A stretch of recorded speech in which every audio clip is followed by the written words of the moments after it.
Hi, nice to meet you. I'm Jeong. This present is for the biomedical engineering class. The professor is Jeong. The presenters are Jeong, is me, and Mahnoor. Now we propose the biomarker of COVID disease. Until the goal section, I present, and from next section, Mahnoor will be a presenter.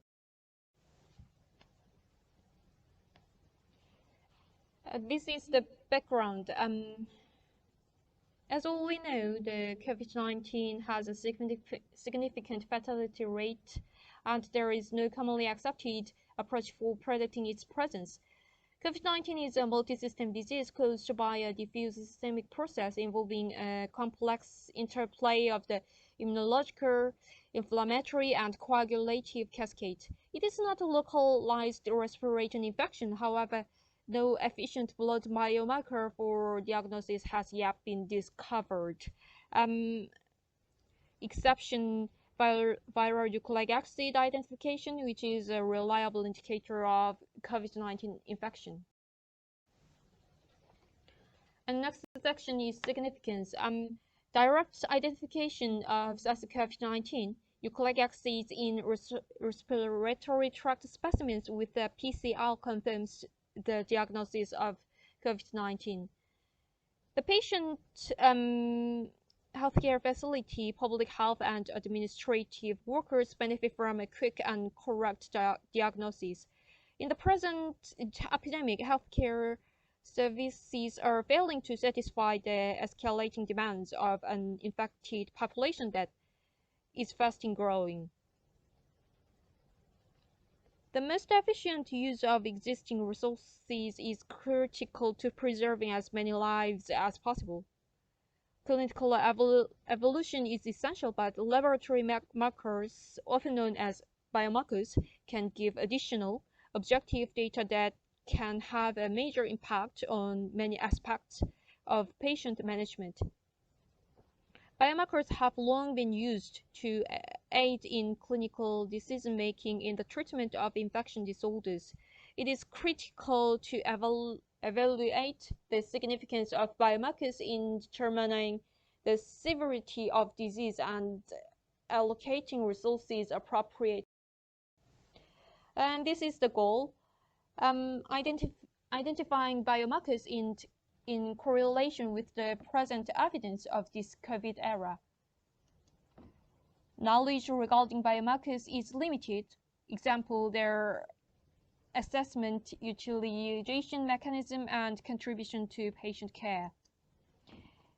Integrating clinical and laboratory data, monitoring trends rather than a single number, linking with illness progression, and customizing guidelines to the particular patient and healthcare system are all critical. Hi everyone, I'm Mahnoor and I will be presenting the rest of the presentation after Ruju. So the main approach that we are considering is that we are going to be considering the biomarkers. These are chemical molecules that are used to measure or assess the biological, pathological processes and the therapeutic effects. These are kind of like indicators, and they are of many types, or they belong to different classes. They could be immunological, cardiac, biochemical, hematological, inflammatory biomarkers, etc. The list is really large. But we're going to focus on the hematological parameters, especially lymphocytes, because early in the disease, when symptoms are non-specific, peripheral blood leukocytes and lymphocyte count is slightly lower compared to the normal one. So lymphocyte cytopenia is objectively correlated with the disease severity and death. And specifically, we're going to be targeting the virus entry into the host cell, which is a key determining of the host range in the cell tropism, and also is subject to control the host innate and adaptive immune responses. Here, we're going to be talking or mostly focusing on the Ly6E, which is a lymphocyte antigen 6 family membrane E component protein that is interferes with the spike proteins and thus preventing the endocytosis and consequently the virus entry into the host cell. Alternatives that could be used are interferons, which are a part of the mammalian innate immune response and are inhibitors of the viral infections. These induce the expression of many genes which encode antiviral effectors and are involved in managing the COVID infection. But the more we have to investigate more, we have to investigate more about the Ly6 mechanism, Ly6E mechanism with coronavirus. We can more focus on the potential function on relating multiple COVIDs, including SARS and MERS.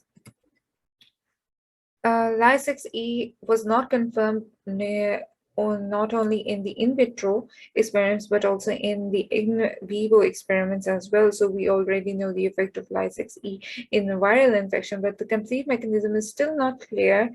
We expect that this proposal can suggest the recent biomarkers to people and give more understanding about the style of entry of the virus into the host cell. This is why this subject is of great importance. These are the references that we've used to compile this whole presentation. So this concludes our presentation. Hopefully this presentation has given you some insight on how biological markers can be used in the detection and prognosis and therapeutics of COVID. Thank you and have a nice day.